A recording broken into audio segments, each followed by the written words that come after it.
Gusto mo bang maging patay na patay siya sa sobrang pagmamahal sa inyo? Kung yes, please continue watching. Hello mga guys, kumusta kayo? Panibagong araw, panibagong video na naman tayo. And sa araw na ito ay isa na namang video ang aking ituturo sa inyo na simpleng gabay o simpleng pamamaraan na makakatulong sa atin. At bago ang lahat, gusto ko lang mag-disclaimer sa mga taong hindi naniniwala at hindi gusto ang mga kagaya nitong video. Please skip this video and maghanap kayo ng videos na gustong gusto nyo dahil ang video na ito ay para lamang ito sa mga taong naniniwala and gusto mag-try. So ngayon po, sa lahat po ng mga nagko-comment at sa mga lahat po ng nare-replyan na mga nagko-comment din sa aking video at tinadala kayo sa WhatsApp, so huwag na po kayo maniwala or huwag nyo na po itong pansinin upang hindi po kayo mapirahan. So mag-iingat na lang po ang lahat. At ngayon po, gusto nyo ba na maging patay na patay sa inyo si partner? Yung tipong ipaparamdam niya sa inyo gaano kayo niya kamahal, gaano kayo kaimportante para sa kanya, gaano kayo kahalaga para sa kanya, yung tipong everyday special ka. Ito po ang aking tuturo sa inyo ngayon na laging matamis ang inyong pagmamahalan at pagsasama or laging matamis ang inyong relasyon. Ito ay pwedeng gawin sa parehas ang kasarian, babae ito babae, and lalaki ito lalaki, syempre sa ating babae at lalaki na mag-partner. And ayun po, pwedeng mo itong gawin kahit na kayo ay magkalapit at magkalayo sa isa't isa. Kailangan lamang natin dito na materialis upang magawa natin ang ritual na ito. Kailangan mo maghanda ng any chocolates. So chocolates po.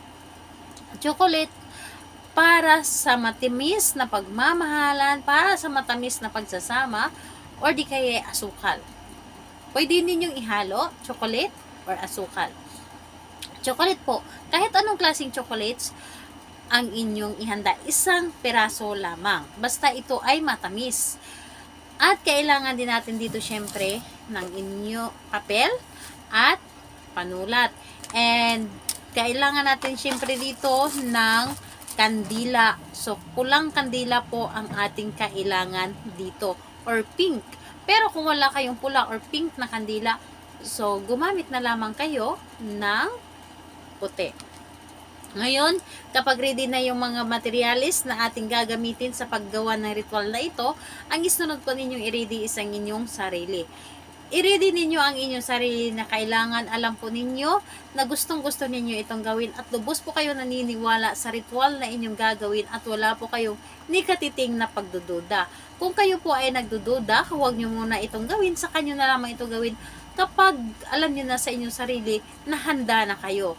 Handa na kayo sa paggawa nito at kailangan na naniniwala na rin kayo. And kailangan po na wala pong dapat na nakakaalam sa paggawa and kailangan mas maganda na sa loob kayo ng inyong kwarto sa paggawa nito.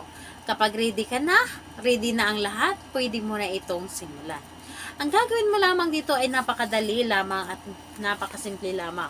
Dito sa papel, isulat ninyo or isulat mo yung pangalan mo at apelyido at pangalan ni target at apelyido.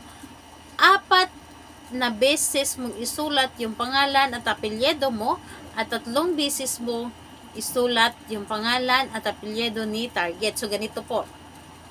Dito sa itaas halimbawa, pangalan mo at apelyido, tapos sa baba, pangalan, apelyido ni target, tapos sa baba, pangalan at apelyido mo, sa baba, pangalan, apelyido ni target, sa baba, pangalan, apelyido mo, at sa baba, pangalan, apelyido ni target.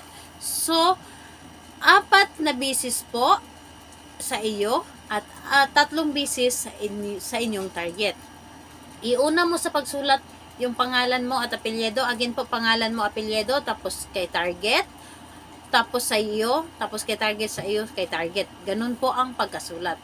Ngayon, kunin mo ang inyong chocolates.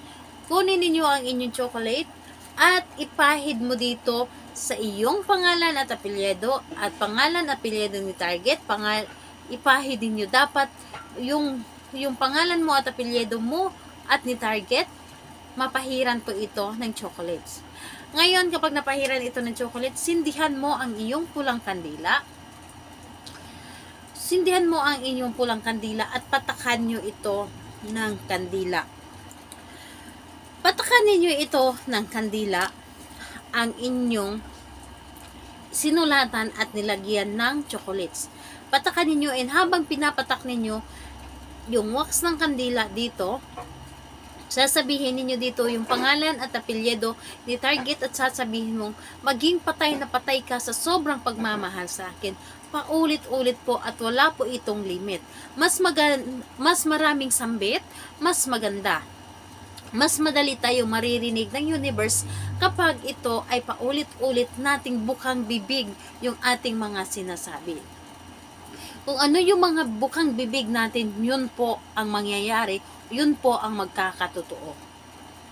Pagkatapos nun, patayin ninyo ang kandila at itupi mo lamang ang papel na ito ng 3 bisis papunta po sa inyo. Tupiin nyo lamang ng pagganon ng 3 bisis po. Kapag naitupi nyo na ito, humanap kayo ng paglagyan, pwedeng sa loob ng inyong cabinet, pwedeng sa drawer, pwedeng sa ibabaw ng inyong mesa, or ibalot nyo pa ito ng isa pang papel. Pwede rin sa ilalim ng inyong kama, pwede rin sa ilalim ng inyong unan, depende po sa inyo kung saan ninyo ito pwedeng ilagay. Ang importante lamang ay nagawa ninyo ito ng maayos at lubos po ang inyong paniniwala. Gawin ito sa araw ng Tuesday and Friday ng kahit anong oras, and pwede rin itong gawin sa ibang araw kung malakas po ang inyong energy. At kung may mga katanungan kayo, mag-comment lamang sa baba o pang ma-replyan ko po kayo. Bye bye everyone. God bless.